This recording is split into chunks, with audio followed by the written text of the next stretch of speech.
Alright, hi, welcome to Adam's Locomotive Chassis.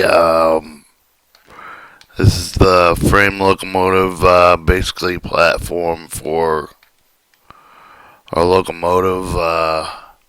Down the battery, there's a battery hole, a manhole, and we'll go right back to side view. This is the bottom. This is the frame the locomotive that I've been working on. Same with the electrical floor plates. Alright, we'll talk about this. Alright, this locomotive chassis, let's see if I can't zoom it in over here. Alright, your locomotive chassis right there. It's, locomotive chassis, it's a chassis battery, locomotive chassis battery notes for Adam Nugent Rosenberger. This was January 12, 2024 copyright locomotive car frame, and it has a battery circular with terminal batteries, bottom manhole, star cellular arranged, compressed top shell frame on pool battery bottom shell. Frame of battery acid and frame is filled with battery acid and water. Battery is similar to the Chasiss or hearing 80 batteries inside there in this hole. So, and then they're set in cellular fractals, and positive, negative transducers, as in transistors have screens, and then the battery acid flows through the grounding tubes, and let's just see what we can do for grounding tubes. And then we'll change the shading to hidden line views. Okay, so from the top, we have the top is the top part of this chassis is over here. It shows two main tubes going to the top of the chassis and then splitting off into two. So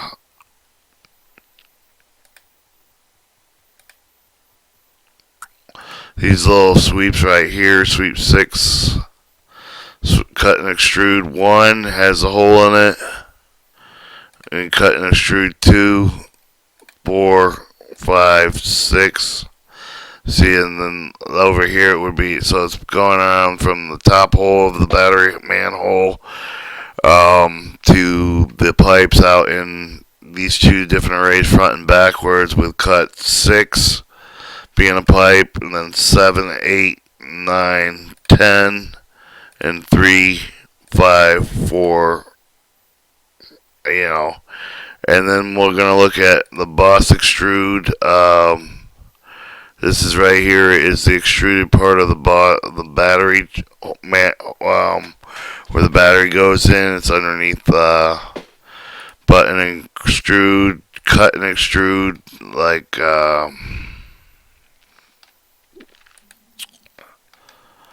alright, let's see if we can't rearrange this.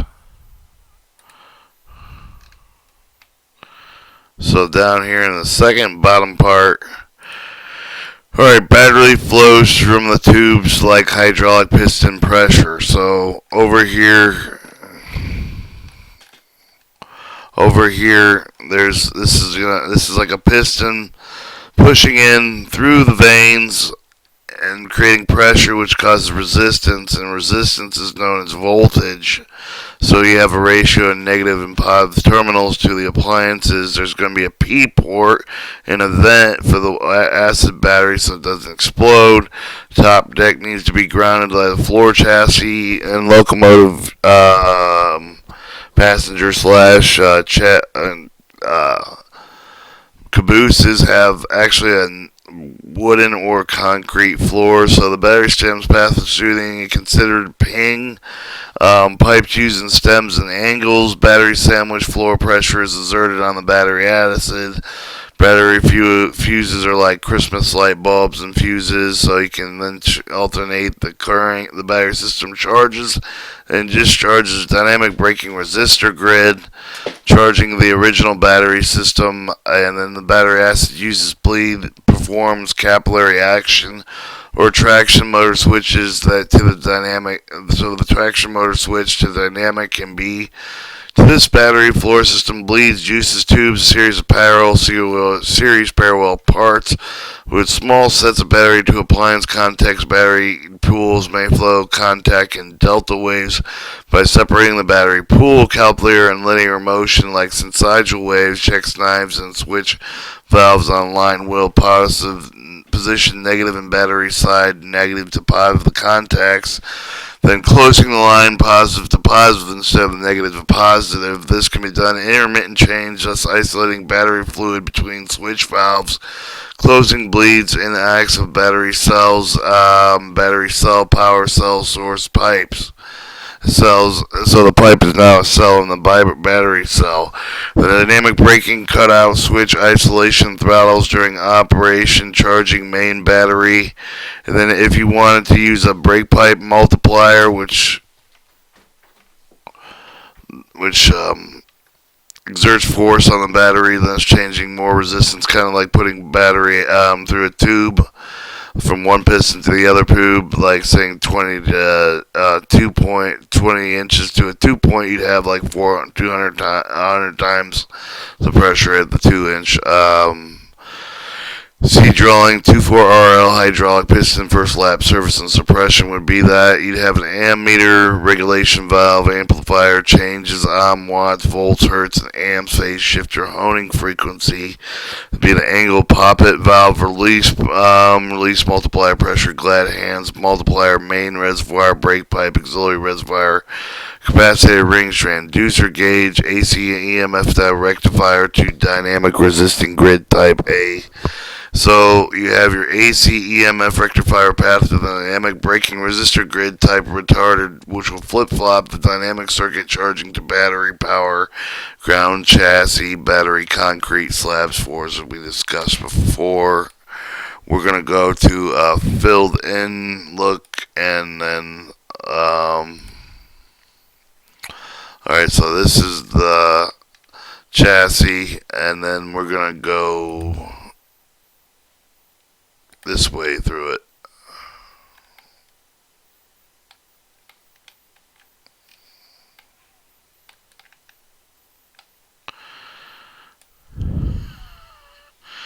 So here's the bottom, and then you can see that there's a path in the middle. This is the other part. Two parts float in, like a bottom compresses the top, and then shows through the valve of the battery. The flow floods in the bottom and then pushes up through the top. So let's see if we can get a better look at that.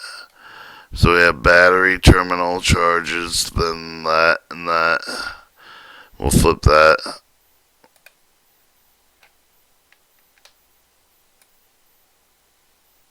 As you can see, now you see the piping schematic from the battery, which bleeds into this. Then you have a bottom floor where the locomotive cells are, and then these things over here are floats. There's holes in the side of this, so these are your floats, and we'll close that. This is giving a metallic look. Up here's the front of the cab, and the back there's the rear of the cab.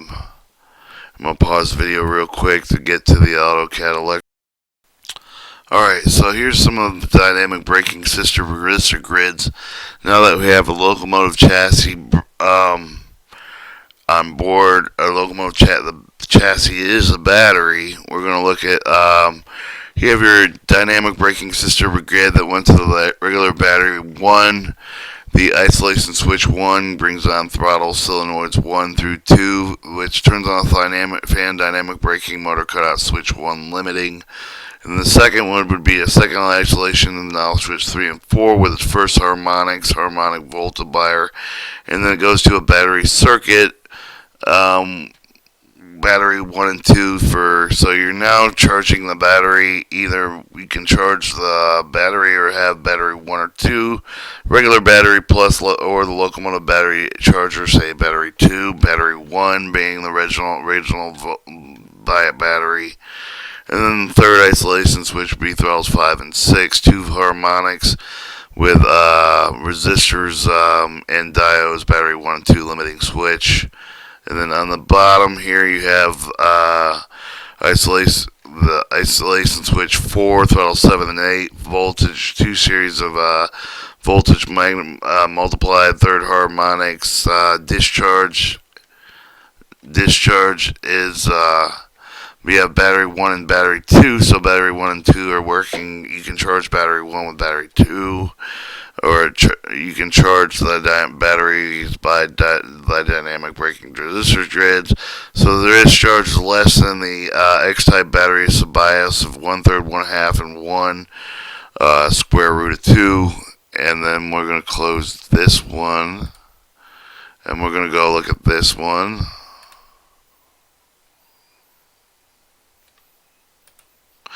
Alright, these are the dynamic braking resistor grids. Just to show counter EMF, we have positive, negative capacitors set off with braking resistors, armature resistor, a graduated voltage braking resistor circuit, which shows the graduated voltage going in armature resistor in the back of the braking resistor, shunt field going into the EMF counter, and battery cells 1 and 2 capacitors. And then over here is your braking resistor field. M stands for motor circuit, B stands for braking output, and dynamic braking setup. Then we're going to go back to, let's see, this one. No.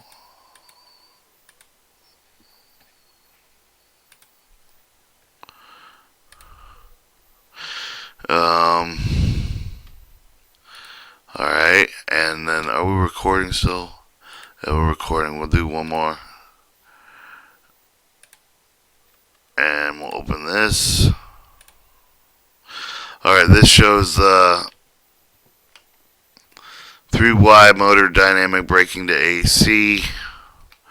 You have traction motor, traction 1, 2, 3, dynamic braking resistors, grounded chassis. So you have a 3 silicone rectifier going into a diode, 4-way wheat bridge stone, stop and start dynamic braking muscle, and dynamic braking resistor.